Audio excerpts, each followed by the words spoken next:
Storing too many kitchen gadgets can be a nightmare, but I found a load of space-saving gadgets, perfect for a smaller kitchen. The first gadget I want to test is this folding kettle, apparently ideal for travel, hiking, camping and indoors. And at only £16, it seems like a bargain. A couple of days after placing my order, this arrived. I opened it up and removed it from the packaging. Well, it's certainly pretty compact. That's quite impressive. There's this flexible silicone bit here. And well, look at that. It feels relatively sturdy when I shake it about, but if I hold the base, you can see it obviously still flexes. There's a little button here to lift up the top, and an on and off switch here at the bottom. We can see it's rated at 600 watts and has a capacity of 600 millilitres. So I was thinking, if you haven't really got much space in your kitchen and don't really want a conventional kettle sat on your side the whole time, this one could be super handy, because you could just keep it in the cupboard with your cups, or even store it in a drawer and just pop it out when you need it. But let's see how well it works. I filled it up, there's a maximum water level on the side, then plugged in the lead and switched it on. And once it's boiled, I'll see how well it pours, but first I want to show you this. Any idea what it is?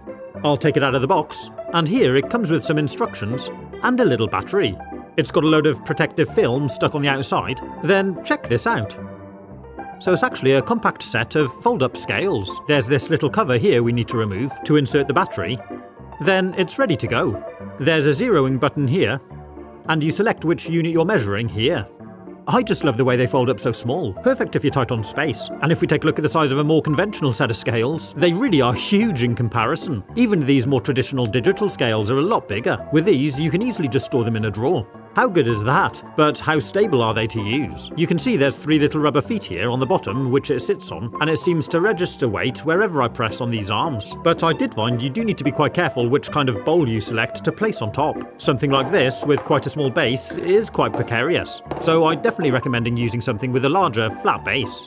You can see this is a lot more forgiving, but on the whole, I think this is a really great space-saving gadget. But the next thing I want to show you is this really clever flat whisk. It's nearly the same thickness as the piece of card it comes on. I removed the ties, and let's take a look. It's quite a cool design, nice handle, and there's these 4 whisk hoops here. It's going to be nice and easy to store in a drawer, but what's really cool is if we give this part here a twist, it all pops out into a more conventional 3D whisk. Check that out, that's so cool.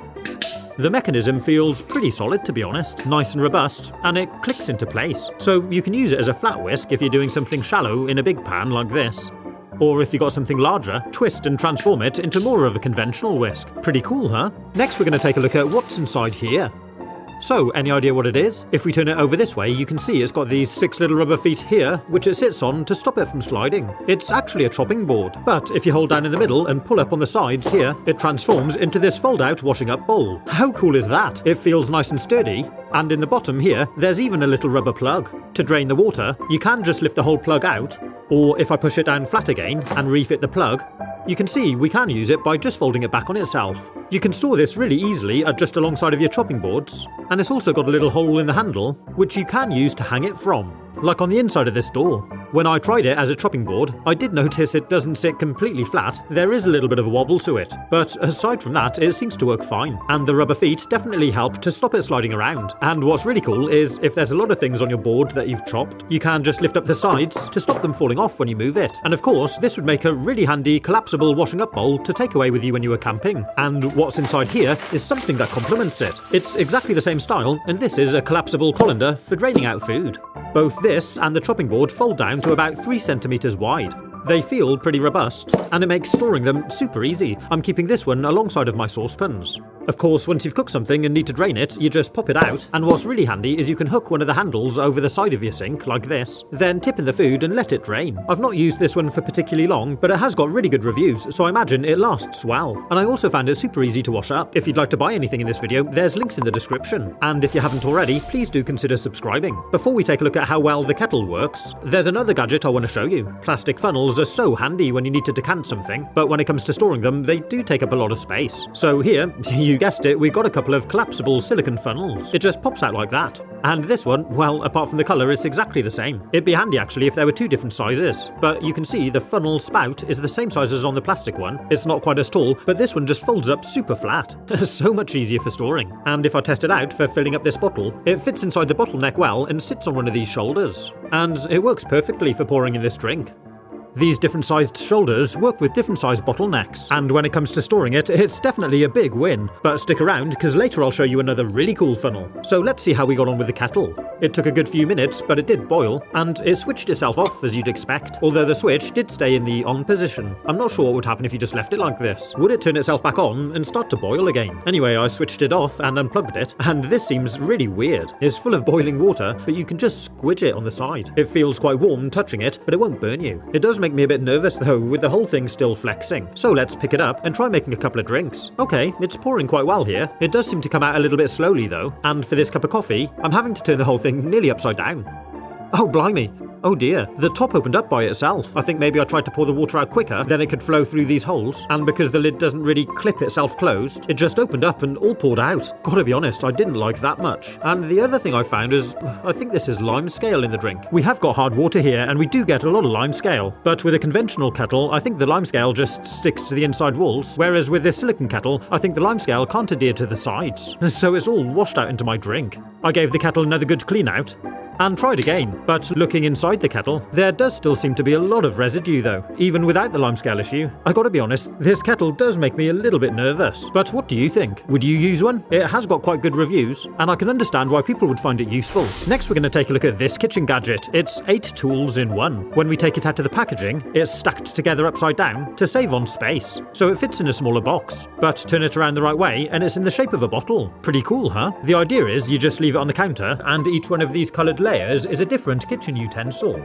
So let's see what we've got. This blue one is obviously a juicer, then we've got several other weird and wonderful designs. And the container at the bottom is actually a measuring cup too. Let's start with this thing. Any idea what it is?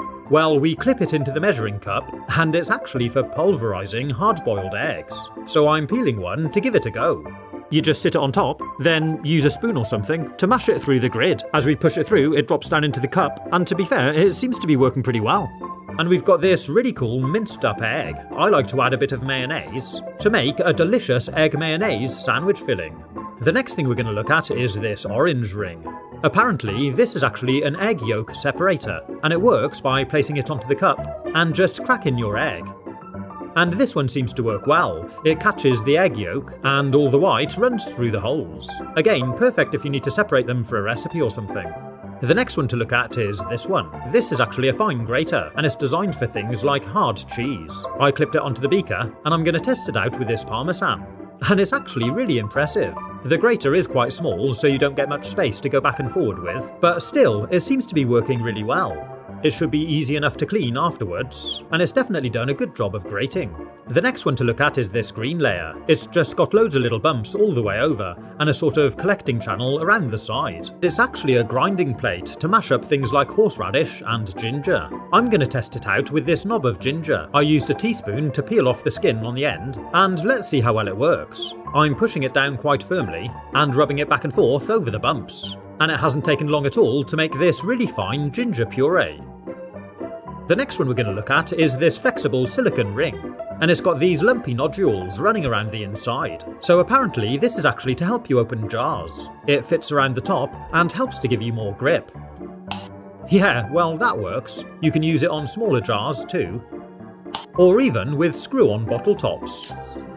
The final layer is this juicer. It seems pretty small, but let's see how well it works. I'm clipping it into the measuring cup, then cutting an orange in half, and let's give it a go. So, like a regular juicer, it seems to work pretty well. The juice runs down into the cup underneath, and the juicing tray collects any fruit or seeds.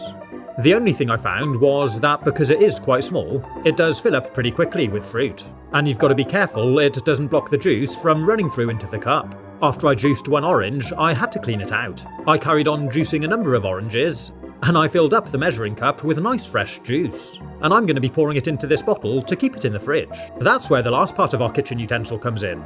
This bottle top doubles up as a funnel. It's got this green silicone nozzle that pushes onto the end, which makes it perfect for filling up bottles with a smaller neck. When I test out kitchen gadgets, I often get people suggesting I should just use a knife. So I made a video and put it to the test, which you can see here. Have fun, stay safe, and as always, thanks for watching.